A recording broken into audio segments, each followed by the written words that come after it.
You bought the stock. You did the homework. You were sure. Then it dropped 40%. And instead of selling, you held on, telling yourself it would bounce back. It didn't. And that moment of pride just cost you years. That's not bad luck. That's the most expensive mistake in investing. And almost nobody talks about it. We spend so much time obsessing over what to buy, which stock, which sector, which trend. We watch YouTube videos, read reports, follow analysts on Twitter. We build this whole case in our heads. And when we finally pull the trigger, we're convinced. But here's the truth nobody puts on a thumbnail. Being wrong in investing isn't the problem. Staying wrong is. And the gap between those two things, that gap is where fortunes are made or destroyed. Think about the average investor. They buy something. It starts to fall. Instead of asking, is my thesis broken? They ask, how do I justify staying in? They go back to the same articles that made them buy. They find new reasons to hold.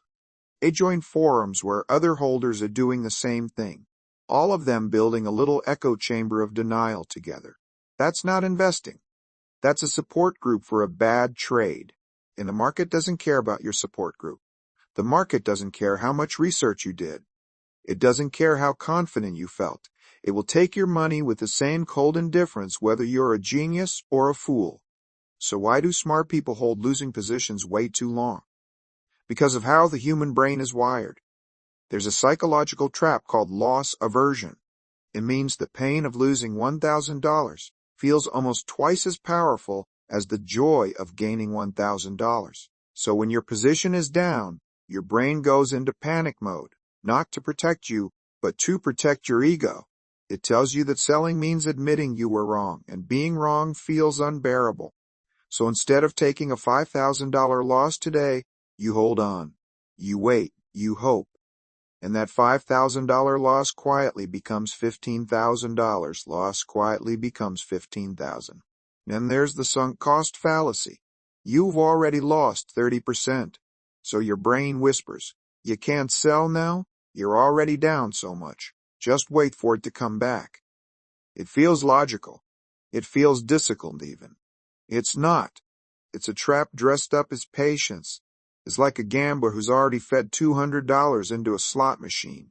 He knows the odds. He knows the math. But he can't walk away. Because walking away means the $200 is really gone. So he keeps pulling, and the $200 becomes $500, and then $800. And somewhere along the way, waiting became its own kind of surrender. Holding a bad position isn't patience. It's paralysis, wearing patience's clothes. Now, contrast that with how the best investors in the world actually operate. George Soros, one of the most successful traders in history, once said, "It's not whether you're right or wrong that's important, but how much money you make when you're right and how much you lose when you're wrong." He wasn't talking about being right more often. He was talking about controlling the damage when he was wrong. Fast, clean, without drama. Warren Buffett famously said the first rule of investing is, don't lose money. People laugh at that. It sounds obvious. But what he meant was, don't let a small loss become a catastrophic one. Don't let a mistake compound into a disaster. The investors who build real, lasting wealth aren't the ones who never make mistakes. They make mistakes constantly. What separates them is the speed at which they correct course. Think of it like driving in fog. You're moving. You can't see far ahead. At some point, you realize you're drifting toward the wrong lane. The driver who corrects immediately barely feels it. The driver who hesitates, who second guesses, who waits to be absolutely sure, ends up in the ditch. In investing, the fog never fully clears. You're always making decisions with incomplete information. The skill isn't finding perfect clarity. The skill is being willing to adjust the moment the road shifts, even before you're 100% certain. And here's what makes this so hard. Society has conditioned us to see changing our minds as weakness. We call people who flip their views flip-floppers. We reward confidence. We admire people who stay the course. We tell stories about investors who held through the crash and came out rich on the other side. But for every one of those stories, there are 100 stories of people who held through a crash and never recovered. You just don't hear those stories, because nobody makes a documentary about the guy who lost everything waiting for a comeback that never came. Conviction is not a strategy. Conviction without an exit plan is just hope with a brokerage account. The richest skill in investing isn't spotting the next big winner. It's having the mental agility, the discipline to be wrong fast, to cut the loss, to walk away clean, and to redeploy that capital somewhere it can actually work. But knowing that is one thing, doing it is another. Because being wrong fast doesn't just happen. It has to be engineered. It has to be built into your process before you ever make a trade, before emotion gets involved, before your ego has skin in the game. So how do you actually build that system? And what does it look like in practice? More importantly, what is it silently costing you right now that you don't have it? So now you know the enemy. It's not the market. It's not bad timing. It's not even bad research. It's the delay, the hesitation, the quiet voice that says, just wait a little longer. And the worst part? That voice sounds exactly like wisdom. It sounds like discipline. It sounds like everything a good investor is supposed to be. But it's lying to you. Being wrong fast isn't something that just happens when you get brave enough.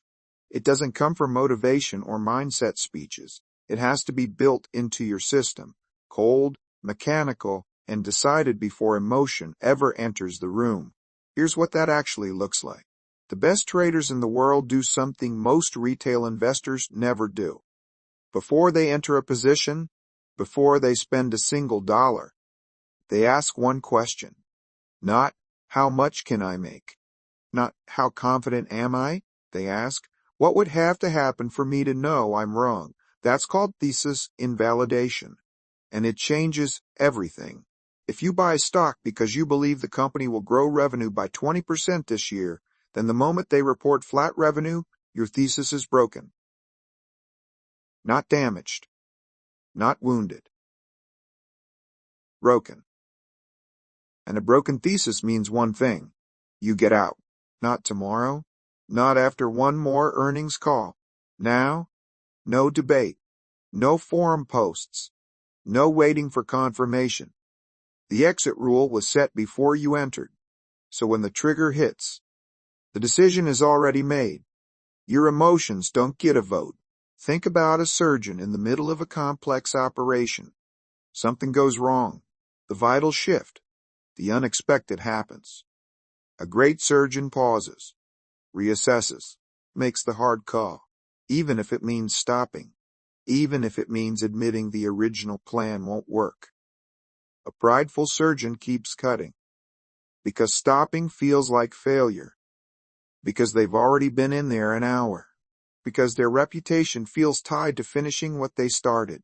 One of those surgeons saves the patient. The other one loses them on the table and calls it a complication. In investing, your capital is the patient, and pride is the surgeon who keeps cutting. Now let's talk about what happens when you don't build this system. It starts subtle. You're down 10%. You hold. Down 20%. You tell yourself it's a long-term play. Down 35%. Now you can't sell, because selling at 35% down feels catastrophic. So you hold for the comeback. Months pass, sometimes years. Meanwhile, that capital is frozen, walked in a position going nowhere, slowly bleeding, while opportunities you could see clearly are passing right in front of you. You can't act on them, because your money is trapped in yesterday's mistake. That's not just a financial cost. That's an opportunity cost. An opportunity cost is invisible, which makes it the most dangerous kind. Every month you hold a dead position, you're not just losing money. You're losing time in the market with capital that could be compounding elsewhere. The market rewards movement. It rewards adaptation. It punishes stubbornness with something worse than a sharp loss. It punishes it with slow, quiet erosion. And here's the behavioral pattern that makes it worse.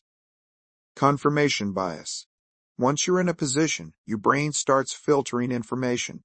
Good news about the stock? You read every word. Bad news? You skim it, dismiss it, find reasons it doesn't apply. You're not analyzing anymore. You're defending. You become a lawyer for your own bad trade, building a case, gathering evidence, cross-examining anyone who disagrees. Meanwhile, the market has already delivered its verdict. There's a famous story, possibly apocryphal, but the lesson is real, about a trader who had a rule.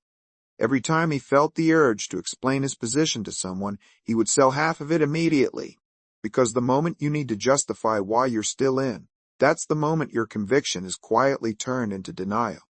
Real conviction doesn't need to be explained. It just holds up against the facts. Denial needs an audience. So what does the investor who has mastered this skill actually look like? They don't look flashy. They don't talk about their big wins at dinner parties. They're not the ones with the hottest tips or the most confident predictions. They're the ones who cut a position at -8% while everyone else holds to -40%.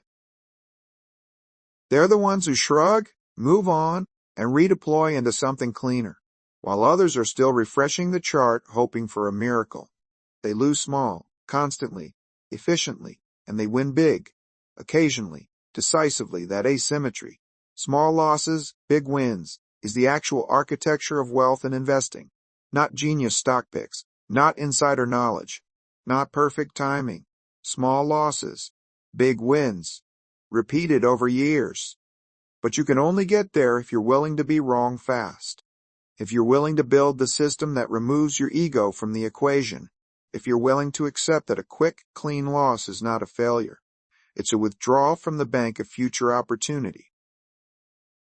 The investors who retire early aren't the ones who were never wrong. They were wrong all the time. They were just never wrong for long. And that, right there, is the richest skill in investing.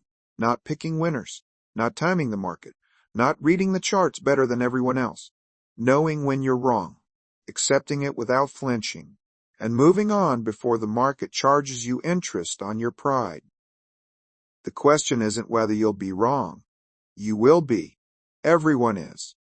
The only question is, how fast will you admit it?